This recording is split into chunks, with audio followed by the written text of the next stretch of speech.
Olá, sejam todos bem-vindos a mais um episódio do Olhar da Saúde Cast, em collab com o Veja Saúde. Eu sou Carlos Eduardo Barracuri, sou médico e curador do portal Olhar da Saúde.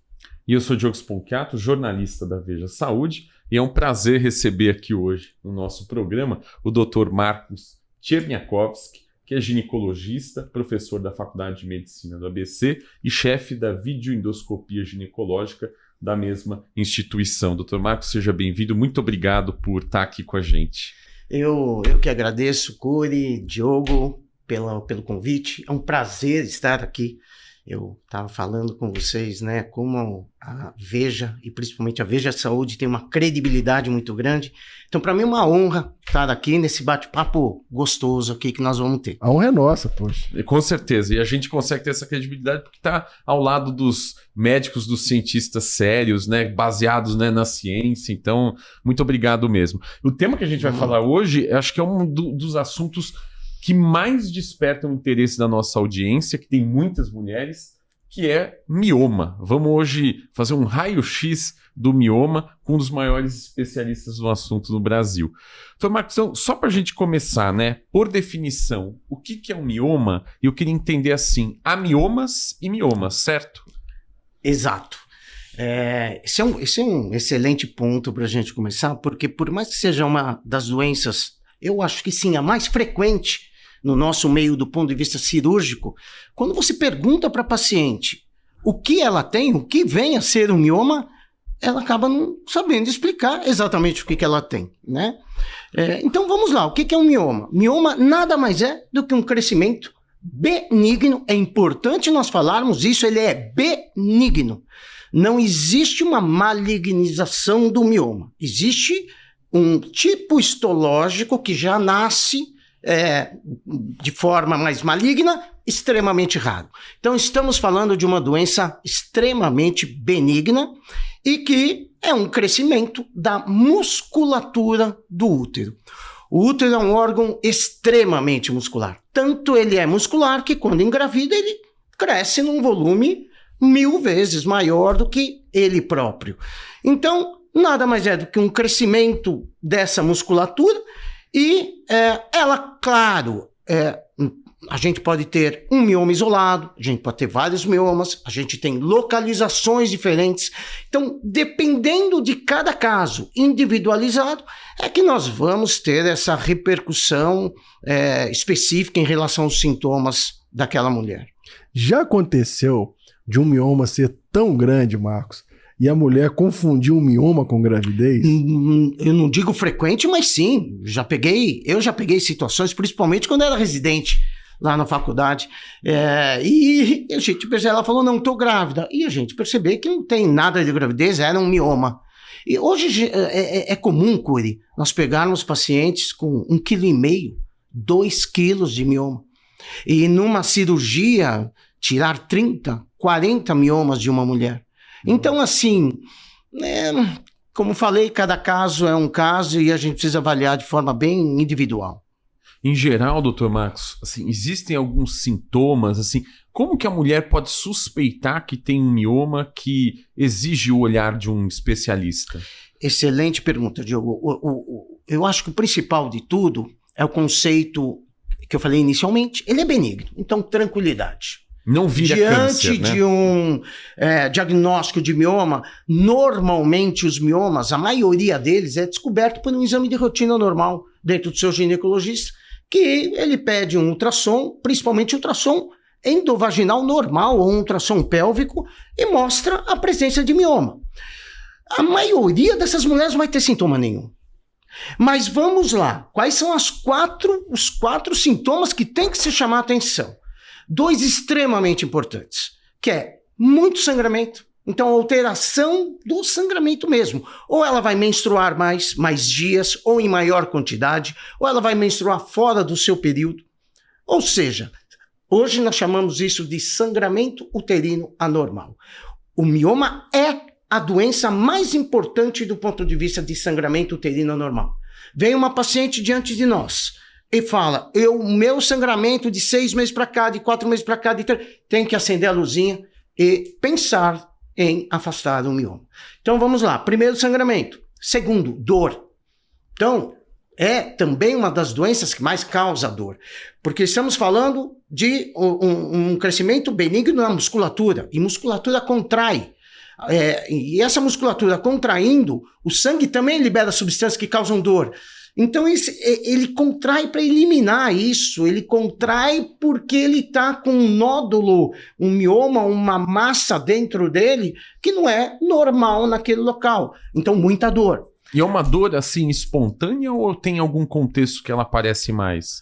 Principalmente no período menstrual. Tá. Principalmente quando está no período de sangramento. Mas dor pélvica crônica, a gente considera uma mulher que tem dor no mínimo 6 meses e com a mesma característica, sem mudança de nada. E isso, assim, mexendo com a qualidade de vida. Né? Então, assim, sangramento, dor, ou ela é assintomática, mas ele é muito grande. Porque sintoma é relativo de cada mulher. Dor também é relativo de cada mulher. Assim como sangramento. Uhum. Então, muitas vezes você pergunta, você sangra muito? Não. E quando você vai ver, ela está com anemia. Para ela sempre foi dessa maneira. Então, a gente precisa quantificar isso, claro, e levando em consideração cada característica de cada mulher.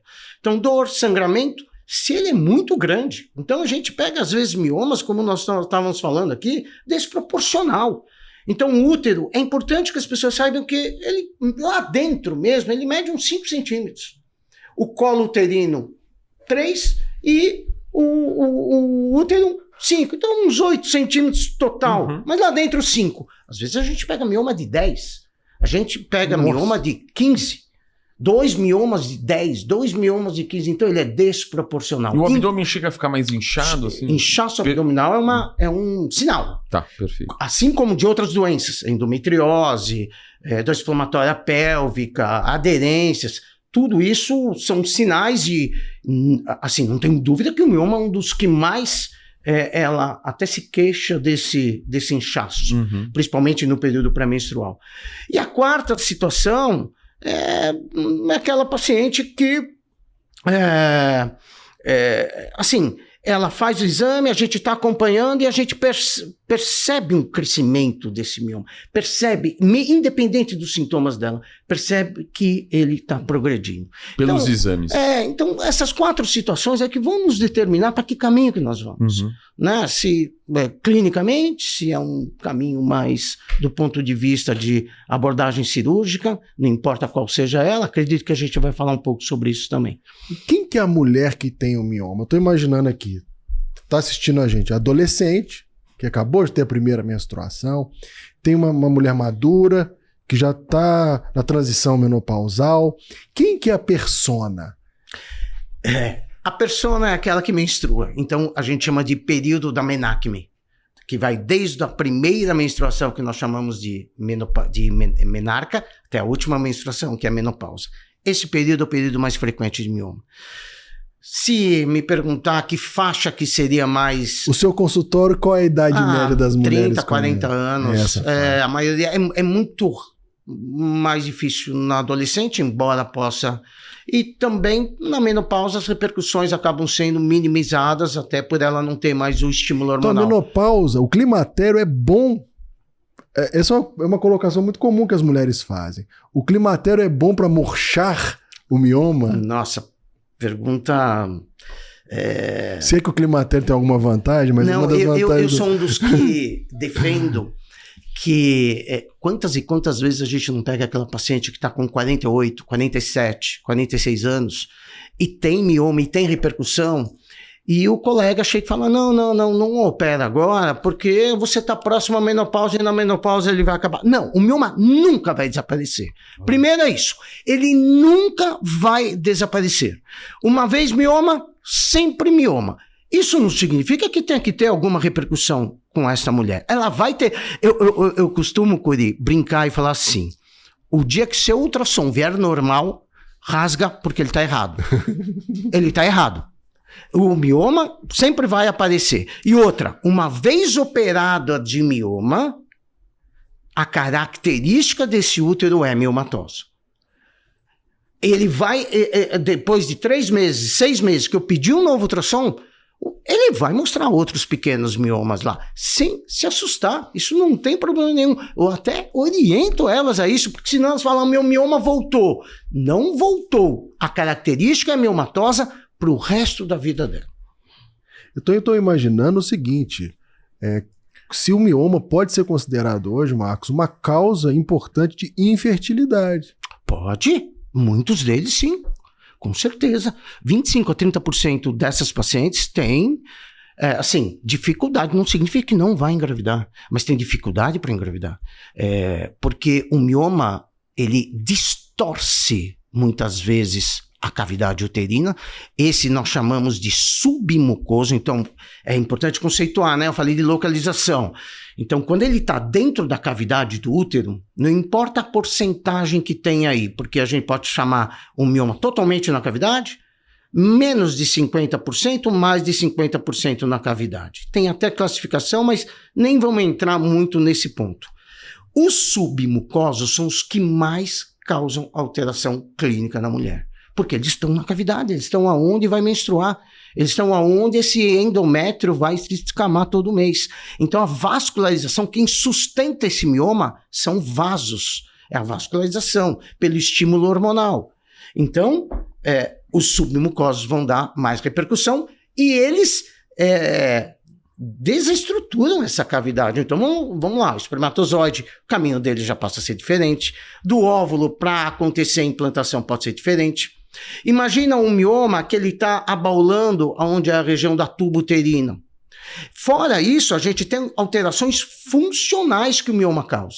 Então hoje a gente sabe, através de estudos, que eles alteram o peristaltismo do espermatozoide, eles alteram o peristaltismo da tuba. Então assim, o mioma é uma das doenças que a gente precisa afastar quando nós estamos diante de um casal infértil. Excelente. Eu estou imaginando aqui, pela proximidade também do intestino, são vizinhos, o mioma pode ser tão grande a ponto de atrapalhar a função intestinal da mulher? Olha que interessante. Vamos lá, eu tenho um útero. Quem que está na frente do útero? A bexiga. Então, quando uma mulher engravida, por que aumenta a frequência de vezes que ela vai no banheiro? Porque o útero começa a aumentar, pressiona a bexiga, então menos urina vai nessa bexiga, ela tem mais frequência para ir no banheiro. Mesma coisa o mioma. Se eu tiver um mioma anterior, ele vai me abalar a bexiga. Se esse útero, ou se esse mioma for posterior, ou se esse útero for muito grande de peso pelo mioma, aonde ele cai? No intestino. O intestino está atrás. Então, da mesma maneira que a bexiga está aqui, eu posso ter repercussões urinárias, eu posso ter repercussões intestinais também, pelo próprio peso e pela própria localização desse mioma. Então, mais dor para evacuar, às vezes obstipada, por isso, porque chega nessa região, as fezes, quando chega nessa região, pode ter uma dificuldade maior. Isso é frequente, Curi. Frequente nós perguntarmos para elas e elas falam, olha, eu estou indo mais frequentemente no banheiro, eu estou obstipada para urinar, eu urino mais, e isso é comum. Doutor Marcos, o que define, né, se vocês vão abordar, né, com um tratamento esse mioma, né, seja um tratamento, alguma medicação para ajudar também nos sintomas, ou na cirurgia, essa repercussão na qualidade de vida? Repercussão na qualidade de vida é o que se baseia tudo. Uhum. Né? Eu acredito que todas as doenças, cada vez mais, Diogo, nós temos opções não cirúrgicas para se tratar, por exemplo, mioma. Mas, vamos lá, o que vai me determinar se eu vou para um... Inicialmente, a gente sempre tem, então, um tratamento clínico, com raras exceções. A não ser que a paciente chega para você já num estágio realmente com muita alteração, até da arquitetura do órgão, né? Aquelas pacientes que eu falei lá, que, nossa, 5 vezes o tamanho, 4 vezes o tamanho. Então, essas aí não há medicação que trate, né? Que suma mioma. Então, com exceção disso, se ela está com sangramento uterino anormal, eu vou melhorar esse sangramento uterino normal. Através do quê? Anti-inflamatório, analgésicos e anticoncepcionais. esses normais que nós usamos no nosso dia a dia, né? Então, o anticoncepcional ajuda a reduzir. Você está falando do fluxo sanguíneo ou do tamanho? Fluxo sanguíneo. A única medicação no mercado que pode ajudar a diminuir é análogo de GnRH. Uma forma de castração química. Mas nós utilizamos ela quando clinicamente existe uma anemia e eu preciso recuperar essa mulher e para operar. Uma vez eu indicado para diminuir, porque eu vou dar um exemplo. Eu tenho uma paciente que ela tem um útero muito alterado e eu quero fazer ela de forma minimamente invasiva, através de uma laparoscopia ou pela robótica. Poxa, eu posso usar um análogo de GnRH para reduzir e propiciar para mim uma cirurgia minimamente invasiva para aquela mulher. E mais... Não é transitório. A única medicação no mercado que existe para diminuir mioma é análogo de GnRH, que utilizamos só para ele operar. Induz um pequeno climatério. Digamos assim, para quem está ouvindo. Não, ele é uma falsa menopausa.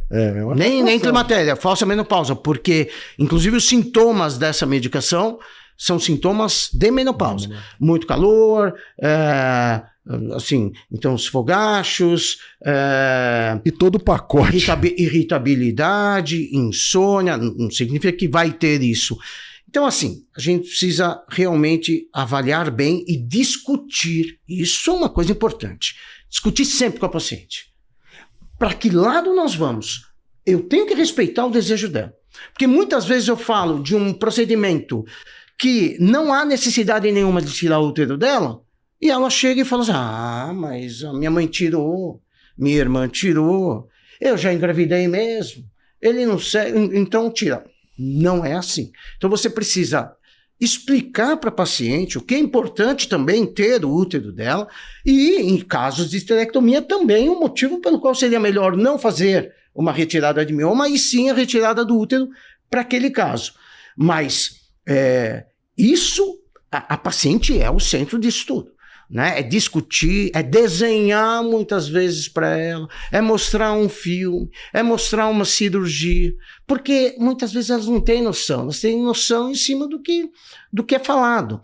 Então, assim, continuando a tua pergunta, anticoncepcional no sentido do quê? Brecar sangramento, só nesse sentido. Então, claro que os anticoncepcionais fazem com que esse mioma possa não progredir e evitar o sangramento. Então, melhorar a qualidade de vida dela. Poxa, tá com mioma. Entrei com anticoncepcional, não importa qual. Não existe o melhor ou o pior. Não existe no mercado. Posso usar um dispositivo intrauterino hormonal. Por exemplo, DIU de cobre já não seria mais indicado para esses casos. Não é hormonal, vai me aumentar o sangramento. Tendência a aumentar. Então, você dá as alternativas e ela precisa ver como que melhor se adapta a ela. Perfeito. E acompanhar. Entramos, melhorou, mas esse mioma continua crescendo? Questão cirúrgica. Né? Ela tem contraindicação para uso de um anticoncepcional, de algo hormonal, por algum motivo. Coagulopatia, parte neurológica, cefaleia áurea, tudo bem. Então, aí cada caso também individualizado. Alternativas cirúrgicas, uma vez indicado, olha, nós temos desde as minimamente invasivas até as convencionais. Então eu posso muito bem, dependendo da localização do mioma, fazer uma esteroscopia, que é uma câmera que vai entrar por dentro do útero, eu olho a cavidade. Pela vagina? Pela vagina, eu vou entrar pelo orifício interno do colo, vou olhar a cavidade lá dentro, poxa, estou vendo um mioma, né? Estou vendo um mioma, vou lá e fatio, que nem é não sei se já teve algum episódio sobre ressecção da bexiga, né? Que faz a mesma coisa nós fazemos para o mioma e retira o mioma por baixo mesmo, interna num dia, vai embora no mesmo dia, no dia seguinte pode fazer o que quiser. E alternativas como laparoscopia, que é aquela cirurgia minimamente invasiva. Faz os furinhos na barriga. Faz os furinhos na barriga, que ela pode ser a laparoscopia convencional ou pode ser pela técnica robótica hoje em dia, que a gente também faz, porque é uma visão tridimensional, e aí, claro, depende da experiência do cirurgião, o desejo da paciente também em cima disso, e por fim, as cirurgias convencionais mesmo. A cirurgia aberta continua sendo bastante usada, doutor Marcos? Olha, nós precisamos ter muito cuidado em cima da informação. No nosso Brasil, eu costumo falar que o Brasil é feito de vários Brasis. Né? A nossa realidade aqui de São Paulo é muito diferente da realidade de outras cidades e de interiores também.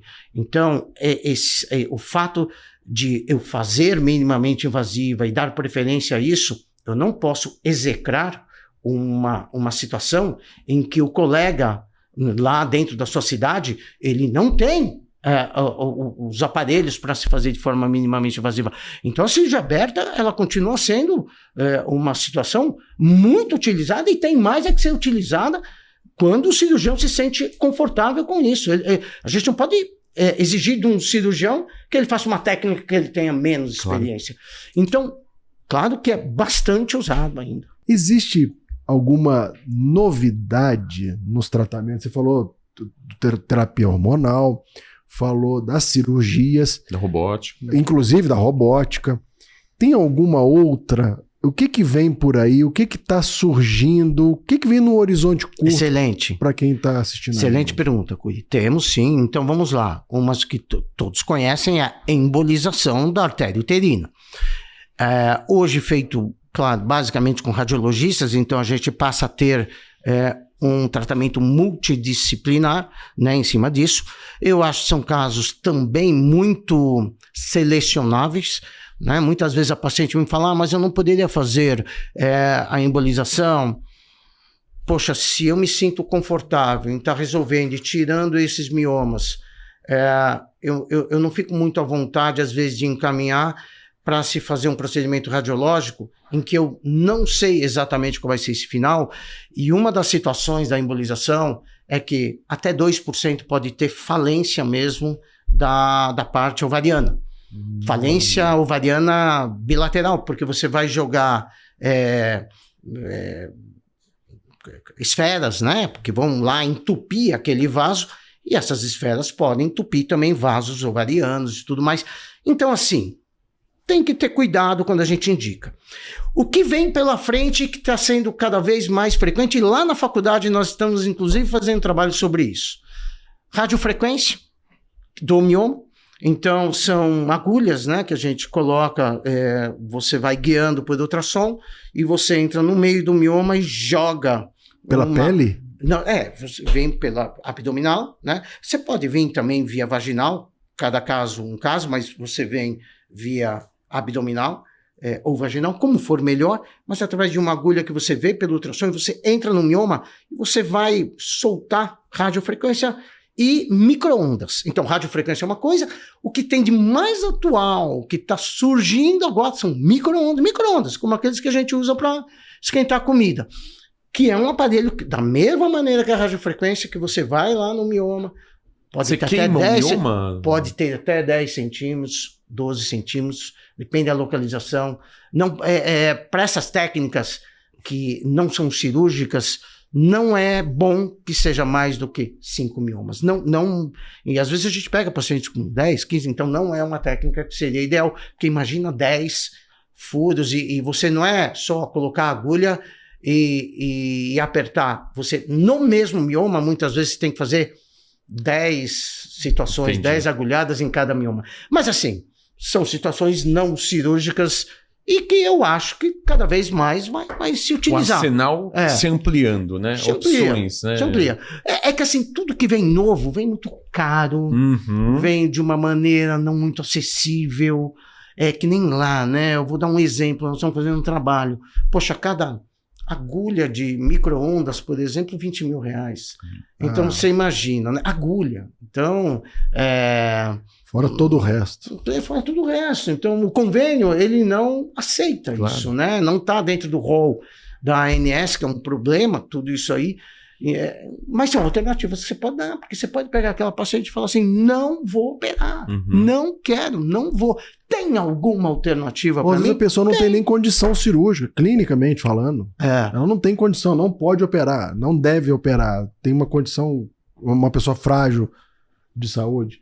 O doutor Marcos, o senhor mencionou isso, mas acho que é uma coisa que deve pairar nessa dúvida na cabeça das pessoas, que é a necessidade de tirar o útero todo, né?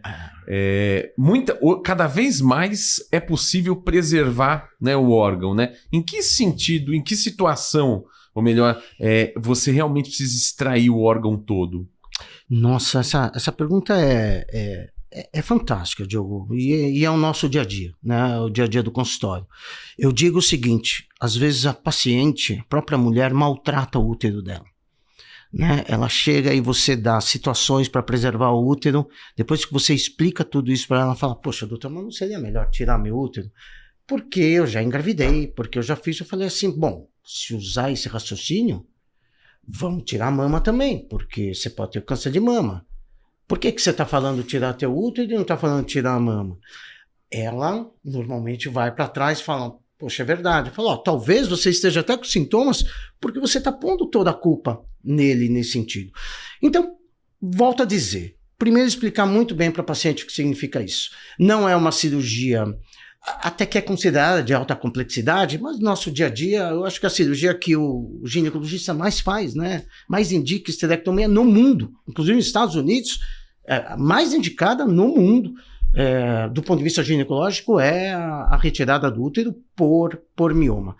Então, assim, é mito falar tenho mioma, meu final vai ser esterectomia, vai ser a retirada do útero. Isso é um mito. Cada caso é um caso. Então, assim, a mulher tem desejo reprodutivo. Você nem tem que cogitar a retirada do útero. E é incrível como a gente pega ainda em ambulatórios e no nosso consultório pacientes que passaram por 2, 3 colegas e falam, não, você vai perder o útero. Você vai, olha, eu vou para uma... Não vai perder o útero. Não vai. Dependendo, assim, tudo que é conversado, a chance de você estar operando e de você precisar retirar o útero é raro, né? A mesma coisa que aquela mulher quando você tira o nenê e sangra muito e não para de sangrar. São situações muito raras, muito pontuais, e que eu acho que a gente não tem que levar isso como uma regra. Então, assim, a mulher tem desejo reprodutivo e ela não quer tirar o útero, não tem que tirar o útero. Agora, prole constituído, ou seja, não quer mais engravidar, não tem desejo, isso é fato. Ela tem muita repercussão. Eu não tenho dúvida que a esterectomia resolve o problema dela. Porque o fato de eu tirar miomas, volto a dizer, a característica miomatosa dela vai continuar para o resto da vida. Eu não vou poder assegurar essa mulher que daqui 1 ano, 2 anos, ela não está com os mesmos sintomas. Porque esse útero, às vezes o crescimento do mioma é independente entre vários fatores, genético, imunológico, hormonal, psicológico, neurológico, tudo, entra tudo, né? Eu costumo dizer o seguinte, por que na mesma mulher, eu tenho 5 miomas, um tá com 1 centímetro, um tá com 3, outro tá com 5, outro tá com 10. Ué, não deveria estar tudo no mesmo tamanho, já que tá... Por que tem receptores diferentes? Por que tem vascularização? Cada mioma tem vascularização diferente. E isso a gente precisa tomar muito cuidado de explicar isso para ela, né? Então, assim, Diogo, tem situações que eu falo para paciente. Eu falo, olha, seria melhor tirar mesmo o seu útero, porque resolve. E ela vem convicta que não. Quando você explica, quando você fala, quando você explica exatamente... Porque o que vai mudar na vida dela se ela fizer uma esterectomia? Essa é uma boa pergunta. Nada, nem sexual. Então, por exemplo, tô falando o contrário agora. Ela fala assim, já tira teu mioma, que dá pra retirar tranquilamente, mas ela fala assim, já aproveita, como eu já tenho 6 filhos, já tira o útero logo, que não vai me fazer falta. O útero não é importante pra sustentação da vagina. Fantástico. Isso não é importante? Não, então vamos lá. Foi uma situação inversa. A esterectomia, que é a retirada do útero, que a gente fala oportuna, isso é oportuno. Já que vai fazer, aproveita aí. Discutível com o paciente, porque, Cury, hoje, você, até como colega, você sabe que a gente precisa respeitar demais. Sim. Eu posso argumentar com ela de que realmente aquilo que ela pensa não é real, né? Uma delas é essa, de que eu tirando o meu útero vai mudar minha vida sexual, né? Vai, porque por um tempo a gente achava que a presença do colo do útero é uma situação do ponto de vista sexual melhor. Já tem nível A de evidência, não dando diferença nenhuma, não tem. Tá? Então, assim, o útero, ele não produz hormônio. Ele não fabrica hormônio, ele responde ao hormônio. Portanto, quem é responsável, na verdade, pelo crescimento desse útero, desse mioma, são os estímulos hormonais dados pelo ovário. Então, vamos lá. Eu tenho uma paciente que ela tem uma alteração miomatosa grande. Ela sangra, ela fica tomando hormônio, ela já não consegue mais. Não tenho dúvida que pode ser proposto para essa mulher. O que mudaria? Vamos lá. Quando nós fazemos uma histerectomia hoje, nós não mexemos nos ligamentos que sustentam essa vagina. A gente chama essa histerectomia de suprafacial. Né? Eu não mexo nos ligamentos uterossacros e cardinais, né? Uterováricos, né? Que estão, e nos uterossacros, que são os responsáveis pela suspensão dessa parede. Portanto, não vai alterar nada, não é porque tirei o útero que a minha vagina vai cair, nada disso, mito completo. Agora, é claro, eu estou diante de uma pessoa que ela vai me seccionar esses ligamentos, vai fazer histerectomia, vai mexer nesses ligamentos, não tenha dúvida que vai modificar a estática pélvica dessa mulher. Então eu costumo falar o seguinte, não vai mudar nada, uma vez indicado. Agora, fazer uma histerectomia sem indicação, você aumenta riscos, porque toda cirurgia tem seus riscos inerentes ao próprio método. Então você trabalha perto do intestino, você trabalha perto de ureter, né, que são estruturas que estão ligando o rim à bexiga, está muito próximo da onde eu vou cortar. Então eu sempre falo o seguinte, cirurgias desnecessárias, não, né? Isso a gente precisa até abominar. Mas uma vez tendo indicação, porque ela tem mioma, ela tem repercussão, e você discute com ela essa retirada, vale muito a pena, não tenho dúvida. Perfeito.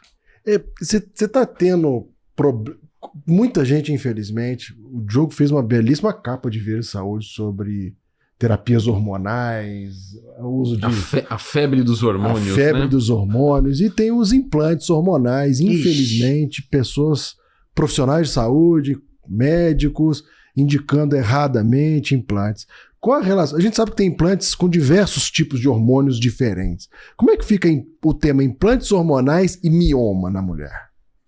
São hormônios. Na verdade, quando você lança a mão de implantes, o que seriam esses implantes? Eu vou dar um exemplo. O etonorgestrel, eu não vou falar o nome comercial, mas o etonorgestrel é um implante super recomendado, é uma alternativa assim como o DIU hormonal, assim como os métodos anticoncepcionais. Esse é um dos poucos, talvez é o único indicado no Brasil. É o único que tem, porque tudo é em relação a estudos. É tudo. É literatura. Então é um tema extremamente polêmico, ainda mais agora, porque não sei se vocês acompanharam essa polêmica, chegou a ser proibido.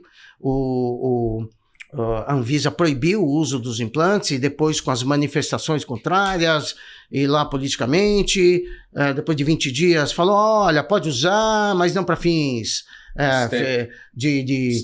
estéticos e tudo mais. É uma polêmica. O fato e o importante é que assim, são hormônios. Eu posso usar a quantidade que eu quero de hormônio para implantar naquela mulher. Pode ser absorvível, pode ser inabsorvível. Então nós vamos entrar numa polêmica que significa assim, qual é a farmacocinética disso? Quem foi lá e realmente deu o carimbo? E eu falo isso para as minhas pacientes, que assim, cadê a bula? Cadê a bula? Cadê o contrato? Foi colocado? E posso te falar, a maioria não sabe quanto foi colocado. Não tem a quantidade. Então, assim, como é que a gente pode usar algo que eu não sei exatamente se foi usado 3-testosterona? Foi mesmo. Quanto? Aquilo lá foi mesmo, é a quantidade? Qual foi a farmácia que fez de fato? E os estudos, o que falam? Eles são realmente melhores do que aquilo que tem no mercado? Mas cadê esses estudos? Então, quando a gente começa a ver isso, A gente tem, eu sempre falo assim, eu não tenho nada contra no sentido, o que a literatura me mostra. Então eu não vou propor à minha paciente uma coisa que eu não gostaria de usar para mim sem eu saber exatamente o que eu tô usando. Né? E isso diz respeito à gestrinona também, nós vamos falar bastante também sobre isso, mas a gestrinona já foi usada, já usei gestrinona há 25 anos e depois foi abandonado pelos efeitos colaterais, então não é uma medicação, e a gestrinona para mioma, essas coisas não é uma coisa muito preconizada também. Perfeito. Tudo depende, né, de informação baseada em evidência científica e individualizar o caso, né? Individualizar o caso. Eu acho que assim, lá pode ser que tenha suas alternativas, quando nada, tudo que você testou não deu resultado, e você vê alguma situação que você possa fazer alguma associação diferente, e você tem que discutir isso muito bem com o paciente, né? Então, eu acho que essa polêmica ainda vai continuar até os trabalhos começarem realmente a nos... Eu falo que a medicina são verdades passageiras, né? E mentiras, muitas vezes passageiras também, né? Perfeito. Dr. Marcos, muito obrigado por essa aula sobre miomas, né? Acho que tirou nossas dúvidas e as dúvidas de muitas mulheres, de muitas pacientes por aí. Foi um prazer recebê-lo nesse episódio do programa. Obrigado por estar aqui conosco. Nossa, Diego, eu que agradeço, que bate-papo gostoso. Por mim eu ficaria aqui mais 3 horas aí falando de mioma. Então eu agradeço a você, Diogo, ao Cury, pela excelente condução também, né, desse podcast. Obrigado, Marcos. Eu tenho certeza que você que está vendo e ouvindo a gente aqui adorou esse episódio. Mais claro impossível, numa linguagem simples e fácil. Compartilhe com a sua família, compartilhe com seus amigos e esteja conosco no próximo episódio do Olhar da Saúde Cast, em collab com Veja Saúde. Tchau, pessoal!